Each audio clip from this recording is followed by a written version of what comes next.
Hi! So, it has been about a year since I have uploaded a YouTube video. I feel a little bit rusty. I am planning to hopefully update you as succinctly as I can on what's been going on in my life and how I've got to where I am now. Is this wonky? Is that better?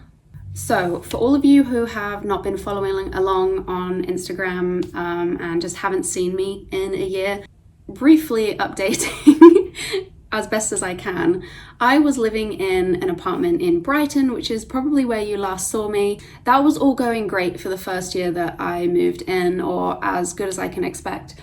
We had a great landlady, the flat was being regularly maintained and was having a great time. Loved living there, great flat, great location, everything was wonderful. A year after we moved in, our landlady wasn't able to keep up with the repairs. So our apartment unfortunately had a huge rising damp issue, and therefore black mold was spreading everywhere, and the rising damp was quite literally crumbling the walls. The last contractor that came to view before she left as our landlady said that the walls were like a sponge underneath and were crumbling, and we literally had holes in our wall from where they were collapsing. She said it was too much of an expense for her to keep up with, and so she was selling. She also said that we didn't have to move out, that the person that she was selling to was happy for us to stay there, so that was all great. So she sold to the man who then became our landlord. And that's when everything went tits up. She was hoping that because he was a very wealthy man, that he was able to just inject a lot of money into the flat that it really desperately needed. Basically replace the walls that were falling down and to eradicate the damp and the mold issue. Long story short, he didn't do anything at all. He didn't touch the flat. He came in to have a look a couple of times and that was it. Otherwise did absolutely nothing. So it was around about this time that lockdown happened. So we were understanding that some builders were maybe not able to come out and that things were just ground to a halt. However, it was also at this time that so this man who bought the apartment actually lived right next door. He was in the adjoining flat, so most of our walls were, well, all of our walls were either external or adjoining his flat. So our apartment was like this long strip, basically. It was like a hallway apartment. And so one side was all external and the other side was adjoining his flat. And he started construction on his own flat, which was already all modernized and looked like a bachelor pad and had all of the gadgets and everything, but he wanted to knock through one of the apartments to extend his. And so we had fierce construction noise coming through our adjoining walls, so drilling directly into our walls 24/7, early mornings, like 6 a.m. into late at night, weekends, 24/7 for months. I mean, this drilling was next level. It was shaking. Our whole apartment was trembling. It was shaking with the level of noise and the drilling directly into our walls. The walls that were already collapsing were collapsing even more because of it. We had an infestation of mites, slugs, snails, spiders. They were all just coming through because we were a ground floor flat. There was also a hollow concrete basement beneath us, and we didn't have any insulation, so it was we had just wooden floorboards with big gaps in them like this size that we could just look straight down into the basement, and there was just cold gusts of wind coming up from there as well, so that was making the situation worse. I'm trying not to go into too much detail. There was a lot going on, but this is kind of like an overview. But we had all of that noise, and that's why I wasn't able to continue making YouTube videos, which is my full-time job. I'm a content creator, full-time, self-employed, and I wasn't able to create content anymore. So my income was overnight eliminated.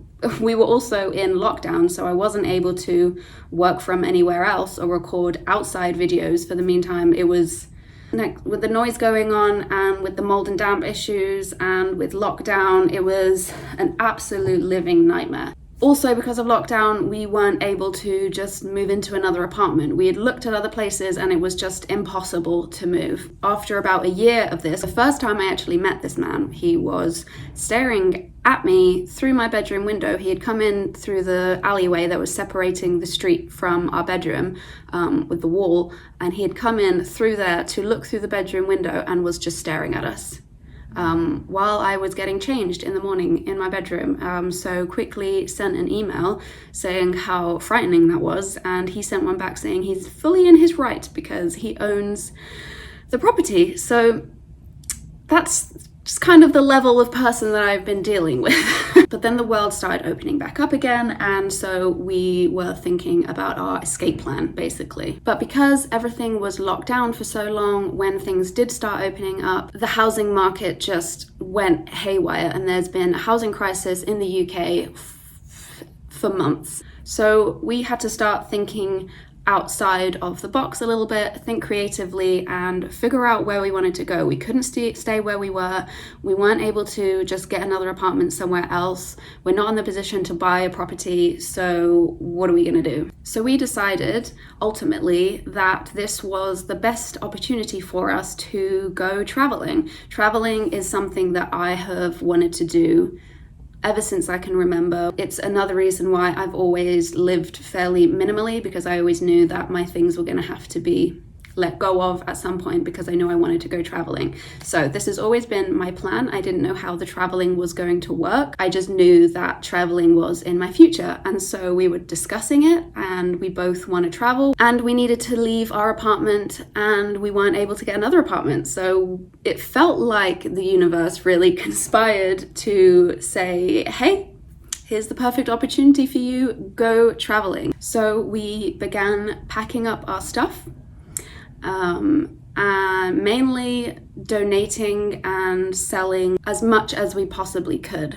All of our furniture, all of the plants, all of the big pieces, and most of the smaller things as well. A lot of my clothes, a lot of the clothes and the furniture and the bedding and all of that stuff was absolutely riddled with black mold, and we had to unfortunately throw it out. But what was salvageable was mostly donated. We were also making plans of where we wanted to go, how we were going to get there. We began just kind of thinking out loud and just kind of coming up with different ideas and seeing where our research took us, because we didn't really have any point of reference, anywhere to begin, any starting point yet. So we were just kind of coming up with ideas and flinging them and seeing what stuck. It was at this point that I had a complete emotional and mental breakdown. The whole situation with the landlord and the mold and the damp and the construction and all of that had really fried my nervous system. And now we were getting to this point where we were thinking of our escape plan and the excitement of the future and traveling and getting out of here. And it was all just too much. You need to take a break. So that's exactly what I did. For the next few weeks, I just walked. I walked a lot. That was the only thing that kept me feeling grounded during that time. When I was in the flat, I was very, very anxious. I was having panic attacks which grew and grew and grew, and I was at one point having panic attacks every day, usually multiple a day, and I was just not able to cope. I was finding it very difficult to get out of bed, to get out of bed, to feed myself, to clean myself, to dress myself. I was really at an all-time low. So being in the flat was making me even more anxious and depressed, but then going out made me feel very anxious as well. So all I could do was just go and walk, and just walk and walk and walk. We didn't have any green near us. We didn't have any parks. There were no trees, no grass, no anything. We were living in a concrete jungle, which was one of the many reasons why we wanted to leave Brighton as well. But during these walks, I ended up walking miles and miles and miles and miles and finding some parks eventually and some greenery, and I began feeding the birds and the squirrels, and that was my sanctuary for a while. I was also seeking medical help and began taking a medication and started slowly feeling a little bit better, was sleeping a little bit more, was eating better, and was able to kind of get myself up in the morning. And at this point, I slowly started packing my things again. With each box that was out or packed, I started feeling more and more grounded and lighter and like I was more capable of leaving. And by the end of packing up all of our stuff, I was ready to go.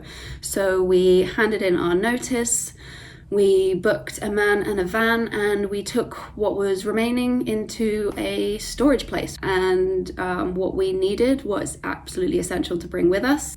I've got a small size suitcase and a weekend bag, and that's where I'm keeping all of my things now. So once we packed up what we were keeping into a storage place, we stayed with my mom for about a week and mainly just tried to decompress. Spent a lot of the time actually doing some sewing, me and mum, with a lot of things that I'd been putting off for a few years, things that didn't fit me quite right, but now I needed them to fit because I had packed up my sewing machine. So we did some of that, and then we moved to London.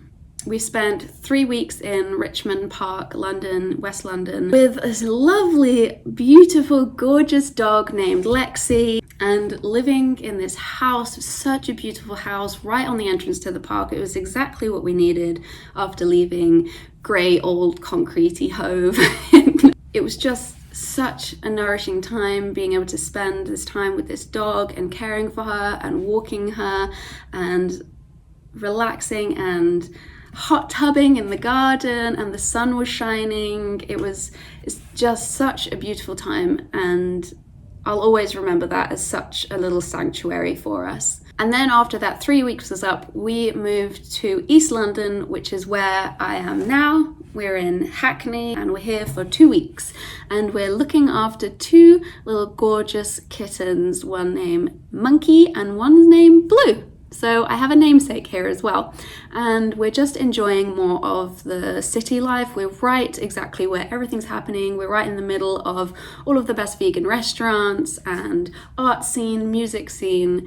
It's just great to come back to London. London is my hometown. It's where I was born and partly where I was raised, between London and near LA in California. So it feels really nice to come back home and for this to be the respite. We are currently house sitting and pet sitting our way through our travels. The website we're currently using, I will link down below with a little bit of information on it if you wanted to check that out yourself. We actually have 2 more places lined up as it stands. So once we leave East London, we're heading abroad actually, and I am so excited. I can't wait to take you with me. So keep your eyes peeled and follow along on the journey, because here we go. I've been sharing a bit about this already on Instagram and TikTok, but I'm obviously going to be posting more travel style videos here on YouTube as well. I'm also going to be sharing more personal style monthly updates on my newsletter, which will also have juicy little tidbits in there, like how to travel on an extreme budget and how we're traveling for free accommodation, exclusive discounts, and just sharing a bit about my travels and how I'm feeling and what we're doing next. So if you're interested in that, there's also a link down below. So yeah, that's where we are up to now, and I'm so excited to be finally free and on this traveling journey, and I can't wait to share my traveling diaries with you here and be uploading regularly again. So thank you for sticking with me through the past year, and I'm just so happy to be back. All right, I'll see you soon. Bye.